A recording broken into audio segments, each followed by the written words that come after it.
Welcome to Tennis Spin, where we put our spin on your tennis. All right, guys, so my buddy Jack here sent me an email asking me why so many junior players use a combination of a Pure Strike with HyperG. Well, I'm going to tell you right now.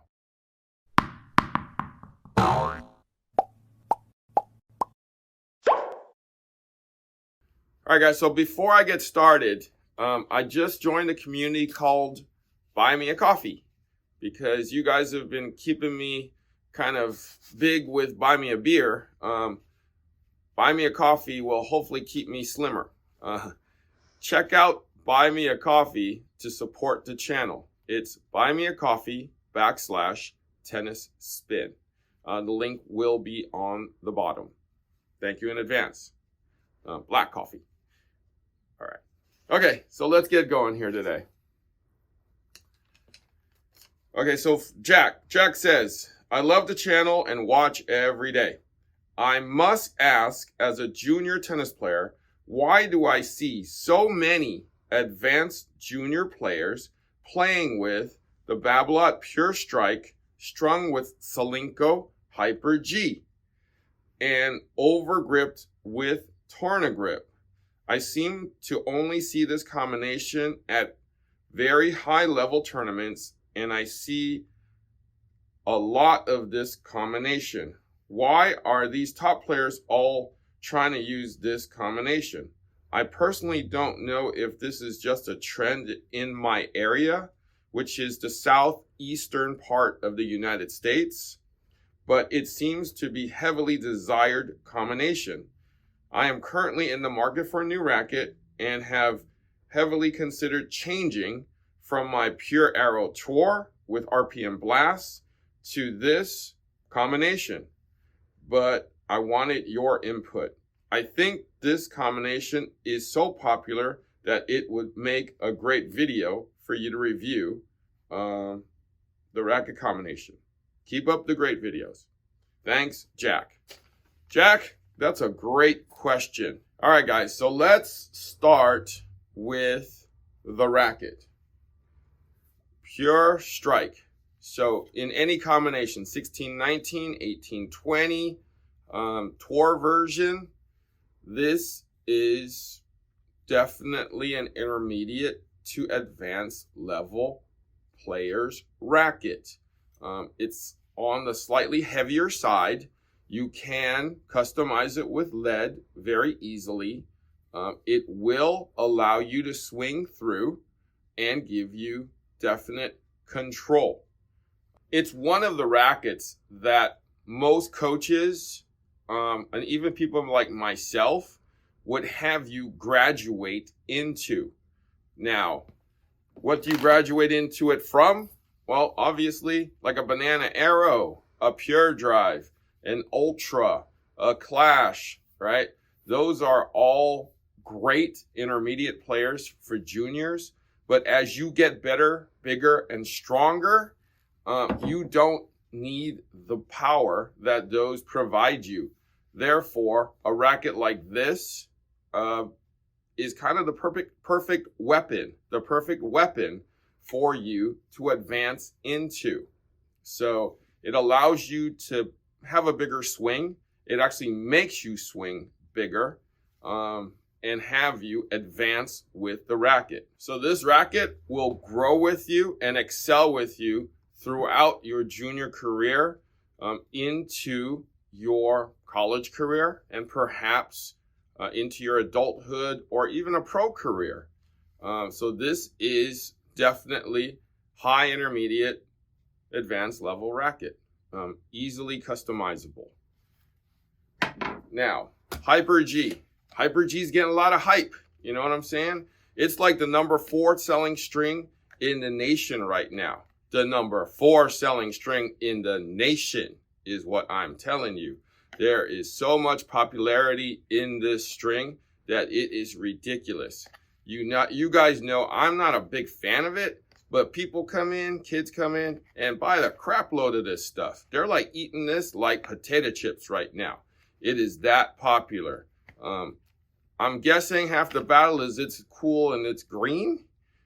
It's nice and soft for the arm.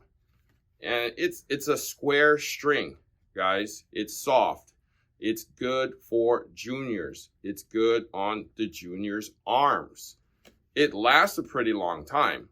So putting this and this together, you get control, you get a nice soft string bed, and you get a square string, which makes it easier for you to shape the ball for that massive spin.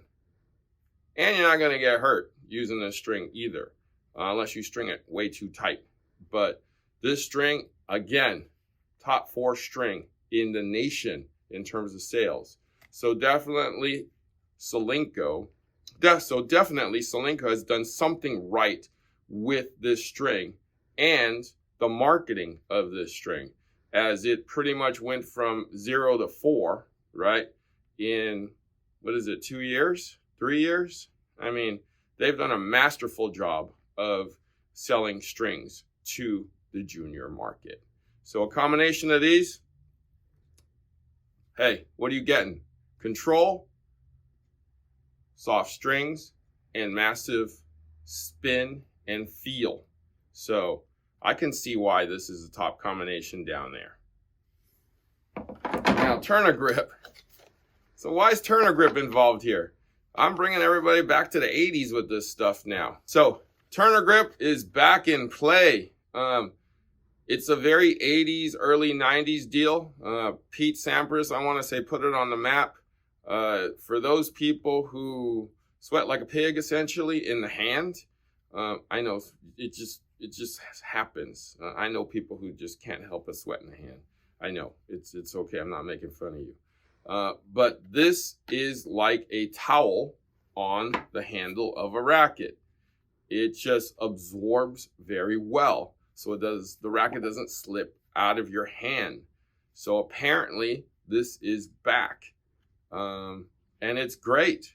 I mean, the only thing is it doesn't last very long, but my guess, in the southeastern part of the United States, it's humid and it's hot there, right? You probably can't help but sweat in the hand a lot, and this helps you hold on to the racket better.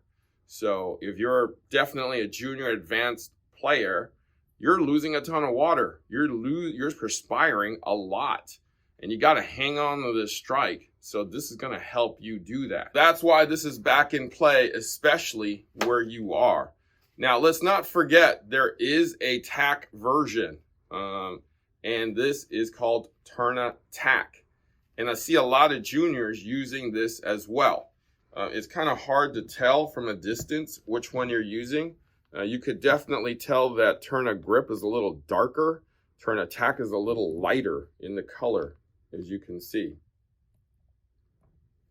But my guess is you're in southeastern part of America. It's hot and humid. You're probably using the TurnAGrip because it's going to be hard as you sweat on the racket to hang on to it with a tacky one. But I've seen it done. Okay, so that is why. So let me go into the second part of your question here, Jack. You are currently using, my guess, you said is a Pure Aero Tour, so the heavier version of this. So you want to go from a heavier, slightly more powerful racket to a strike. So my suggestion to you would be to try the Tour version of this first, because that'll be an easier transition in terms of weight. So I would say try the Tour, and if that doesn't work, get the 1619 version of this strike and customize it to your liking. You're definitely going to lose a little bit of power from going from, like, let's say a banana tour to a strike tour, and it will be a feel difference. So it may take anywhere from a month to 3 months to get adjusted to this type of a change. You also use a firmer string, which is RPM, and then you're thinking about going into a softer string with the HyperG. So what I would do if I were you, if you really want to make this change, is go strike Tour first to try and stick with your RPM first at your tension and see how that goes first. Because going to a strike and going to HyperG might be too big of a change too fast. I mean, try it if you really want to, but I feel like in your first go around, stick with the RPM first, because what you want to do is kind of get a feel for the racket first. If you change too many things, it's going to throw your senses off. It's going to throw what your, reality to a racket off, because, suddenly you go from like eating porridge every day to, having a cheeseburger every day to eating oatmeal kind of a thing. So you may not like it because there's too many changes going. It's so if you at least go from your combination and keep the strings in there, you're kind of like eating an Impossible Burger instead of, going to oatmeal straight up. So beef to Impossible, that's what you want to do, okay? At least you're kind of halfway there, and you may not hopefully know the difference that since the string is there. We'll see. But stick with your RPM on the strike first before jumping into that HyperG. That's my suggestion to you when you first demo, okay? I mean, if you really want to, change, but it might be a little difficult, okay? Because we're changing too many parts. But TurnAGrip, use it if you're a sweater, though. If you sweat a lot and you need something like this, try it. I'm personally not a sweater. I actually have dry hands. So this wouldn't work for me because I would get a blister, because it's just all that friction would not help me. I'm more of a tack guy, but that's just me, and I don't live where it's humid. But anyways, back to Jack. If you heard me, okay, try the Strike Tour first, then go to the 1619.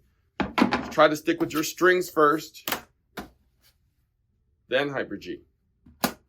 Okay, TurnAGrip is your decision. I think that's just a Southwest part of the United States kind of problem, that you can't hold on to your racket because it's too humid there. Okay, I hope that helped you, Jack. Anybody else have any questions like this, shoot it over. Link is on the bottom. Thank you for watching Tennis Spin, where we put our spin on your tennis.